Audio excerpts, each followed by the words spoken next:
Hey, what's up guys? Joker here. Today we're going to be taking a look at the performance for the new Doom game here in 2016.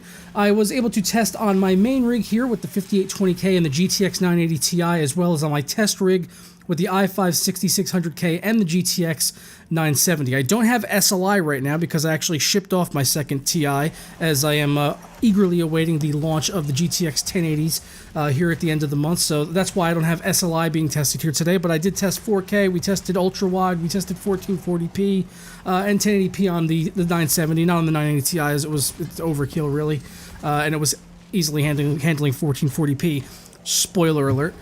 First, I want to just talk about the graphics in this game. As soon as I loaded it up at 4K, everything looked amazing. Like the animations, textures, lighting, reflections, shadows, everything's hitting on all cylinders as far as the graphics are concerned on id Tech 6 engine. So I put everything up to the max there at 4K on the GTX 980 Ti, and I was able to hold around 45 to 50 FPS running around, even in the heaviest action. So it was quite smooth. Since I am playing on a G-Sync monitor, it was smooth at around 45 to 50 FPS really for me. Didn't have any complaints there. Dropping that down to 1440p on the GTX 980 Ti, the frames were soaring well over 60 frames, and this is using SMA anti-aliasing, and we'll go over all the graphics options later, but this is pretty much everything like maxed out without, like, I turned off like motion blur and depth of field, but everything else is just cranked up with SMAA, so just let you guys know that ahead of time. So 1440p, I was seeing like 80 to 90 FPS average running around in action, but I would see it sometimes go over like 100 if I was just walking around and there wasn't a lot going on. I would see it sometimes going up to like 100, 120 FPS, so if you're running a 980 Ti 1440p, you're going to be absolutely fine. I also popped it up on ultra-wide, which the game did support, no questions asked. Some of the HUD elements were sort of towards the center of the screen, which is kind of disappointing.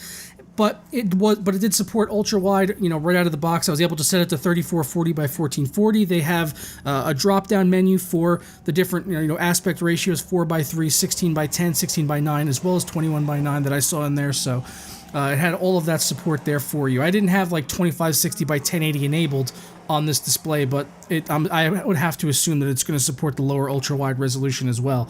And going around on the ultra-wide, it was holding around 60 FPS most of the time. I did see a few dips below 60 in really heavy action at ultra-wide, but for the most part, it was up above 60 frames.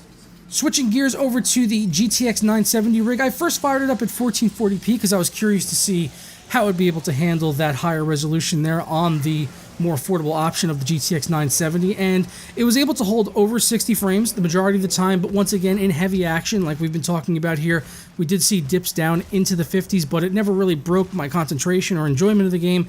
Everything felt silky smooth in all of the animations, and there wasn't any massive frame drops or stuttering or hitching or anything like that. You know, using the 970 at 1440p, it was being fully utilized at 99%, so there was no issues there with any of the optimization on the card being utilized. So when I switched it over to 1080p on the 970, I was seeing 75 to like over 100 FPS at times, but on average we were sitting around like 75 FPS just running around, even in really heavy action, you know, slaying monsters and demons and stuff. Lots of frames as we killed demons. So I really don't have any concerns as far as the performance is concerned in this game. It seems to be running very smooth on both of my systems and scaling reasonably well, and at least utilizing the system to their full potential. And that's really what I want to see here in the performance reviews, as I've mentioned in the past. We just want to see our hardware getting pushed to its fullest potential, and we did see that here. You know, I wasn't able to get the highest frame rates in the world, but you know, this is a taxing game. It's a gorgeous looking game. So I think a lot of the performance hits we're seeing are justified. So if you've got a decent system out there and you're looking to play everything cranked up, that you got like a 980 Ti or a 970, you should be okay.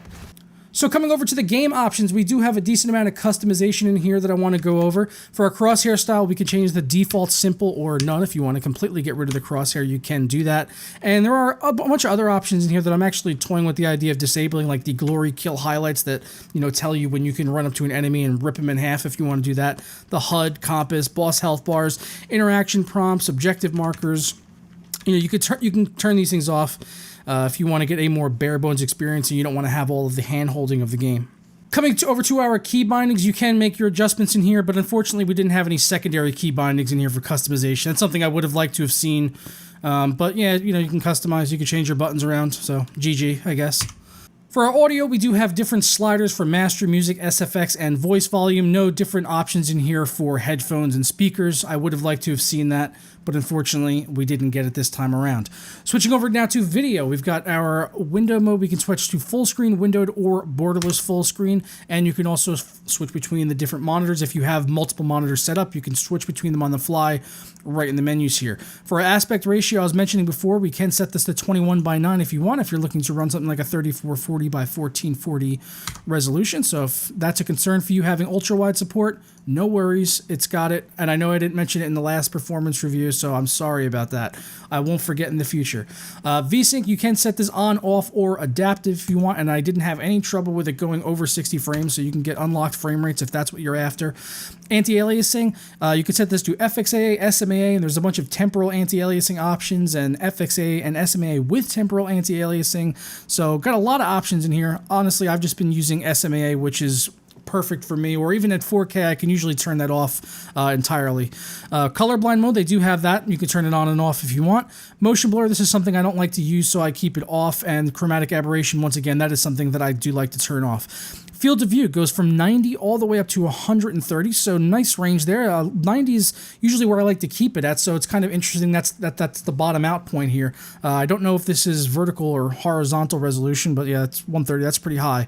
And 90, I would like to have seen it go lower than 90, but it's, you know, for other people. But for me, 90 is perfect, so I really can't complain for my own personal use, but I'm sure some people out there might want to go lower than that, and I wish they had it. Going over to our advanced options now, you can just set an overall quality preset if you want to, but who wants to do that? Let's get in here and tinker. We have resolution scaling. We can set our lighting quality as well, and this is all up to the max settings that I could put it at. Shadow quality, player self-shadows, directional occlusion quality, our decal quality, anisotropic filtering. You could set your texturing page size. This is something that they had in the id Tech 5 games as well, like the Wolfenstein titles, where you can basically set, you know, how much memory you're allocating towards the textures. You can also customize your reflections quality, particles, and we have some more toggles down here. Motion blur quality, actually I should have that low. I don't even want that on. Compute shaders. Depth of field is something else I would turn off. Depth of field anti-aliasing also I turn off. I don't like having DOF in shooters. It really just kind of distracts me. We also have HDR bloom, lens flare, and lens dirt. That's something also I was messing around earlier with it off, but I was tweaking with my presets. That's why everything's kind of been reset in here. So excuse me for the state of my options. We do have a rendering mode here, so we can go default, gritty, or cinematic, which instantly locks the game to 24 frames per second. That's a joke, by the way. I don't know what it does. I want to see the game how it is. I can give a shit less about these fucking rendering modes. That's stupid. I don't know. I don't like film grain and all that shit, so I'm sure whatever this is looks stupid as all fuck. So yeah, I'm not using those. Sharpening amount by default, this was at like 2.0, and I was just kind of messing around to see if it had any effect here. I couldn't really see anything in game and effect on the performance, so I just, you know, let's leave it at 2.0, I guess. Film grain, I've got that knocked all the way down because once again, it's just a stupid effect that we don't need in games. UI opacity, if you want to set some transparency to it, you can do that. By default, it was at 100. I think 70 is a good sweet spot, so that's where I chose to keep it. And if you want to show your performance metrics, you can do that as well. So that's going to wrap it up, though, for the performance review for Doom 2016. If you guys are thinking about picking it up, I'll put a link down below to CD keys where you can get it and support the channel and everything. I don't really have any major concerns or gripes with the game as far as its performance is concerned. Like I said, it's, you know, utilizing both of my systems and getting a smooth experience without any massive hitching or anything like that. I did want to actually mention that, you know, the shadow play was kind of an issue for this. I had to kind of like do some like Matrix glitchy type shit to even get this to record. I did, like, at first I was like, man, I don't even think I'm gonna be able to record this game tonight, and I stayed up just to review this game for you guys. So we got it to work, though. I hope you appreciate the performance review. I'm gonna go to bed now. Enjoy Doom if you do pick it up, and let me know in the comments below what you're thinking of the game so far, and I'll catch you guys next time. Ta-ra.